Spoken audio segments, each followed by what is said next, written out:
നമസ്തേ പ്രിയമിത്രങ്ങളെ, നമ്മൾ 2026 കടക്കുകയാണ്. ഈ 2026 നമ്മെ സംബന്ധിച്ചിടത്തോളം എപ്രകാരമായിരിക്കും? സൗഭാഗ്യങ്ങളാണോ അതോ സങ്കടങ്ങളാണോ 2026 നമ്മൾക്കായി കരുതി വച്ചിരിക്കുന്നത് എന്ന് വളരെ ലളിതമായി ഒന്ന് അറിയുവാനുള്ള ഒരു എളിയ ശ്രമം. അശ്വതി നാളുകാരെ സംബന്ധിച്ചിടത്തോളം 2026 ഗുണദോഷ സമ്മിശ്രമാണ്. ഏകദേശം പകുതി വരെ അല്പം സങ്കടങ്ങളും പിന്നീട് സന്തോഷത്തിനുള്ള സാധ്യതകളുമാണ് 2026 അവർക്കായി കരുതി വച്ചിരിക്കുന്നത്. അശ്വതി നാളുകാർക്ക് അവരുടെ കർമ്മരംഗത്തിൽ, അതായത് തൊഴിൽ മേഖലകളിൽ അല്ലറയില്ലറ തടസ്സങ്ങളും അസ്വസ്ഥതകളുമൊക്കെ കാണുന്നുണ്ട്. എന്നാൽ അത് വർഷം പകുതി കഴിയുന്നതോടുകൂടി അതിന് മാറ്റമുണ്ടാകും. ഒരു ജൂലൈയോടുകൂടി അതിന് മാറ്റമുണ്ടാവുകയും പിന്നീട് ഐശ്വര്യകരമായ തലത്തിലേക്ക് കാര്യങ്ങൾ മാറാനുള്ള സാധ്യതകളും കാണുന്നുണ്ട്.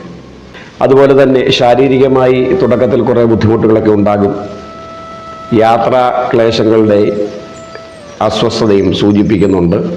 എന്നാൽ ഏകദേശം പകുതി മാസം കഴിയുന്നതോടുകൂടി മംഗളകരമായ കർമ്മങ്ങളിൽ ഭാഗവാക്കാവുകയും പരീക്ഷകളിൽ വിജയത്തെ കരഗതമാക്കുകയും നേതൃനിരയിലേക്ക് ഉയരുവാനുള്ള സാധ്യതകളും കാണുന്നുണ്ട്. എന്തായാലും സങ്കടങ്ങളെത്തുമ്പോൾ അതിൽ നിന്ന് കരകയറുവാൻ ഈശ്വരവചനം അത്യന്താപേക്ഷിതമാണ്. ഒരുപക്ഷെ പൂർവ്വജന്മാർജിതമായി നമ്മിലേക്ക് എത്തപ്പെട്ടതായിരിക്കാം ഈ സങ്കടങ്ങൾ. അതുകൊണ്ട് തന്നെ അതിൻ്റെ തീവ്രത കുറയ്ക്കണമെങ്കിൽ ഈശ്വര ഭജനം അത്യന്താപേക്ഷിതമാണ്.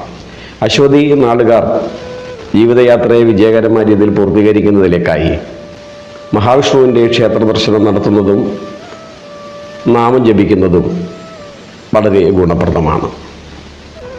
ആയതിനാൽ മഹാവിഷ്ണു ക്ഷേത്രത്തിൽ ദർശനം നടത്തുകയും വിഷ്ണുവിൻ്റെ മന്ത്രങ്ങൾ ജപിക്കുന്നതും ഓം നാരായണായ എന്ന ഏറ്റവും ലളിതവും ഏറ്റവും ശക്തിമത്തായ മന്ത്രം സമയം കിട്ടുമ്പോഴൊക്കെ ജപിക്കുന്നത് വളരെ ഗുണപ്രദമായിരിക്കും.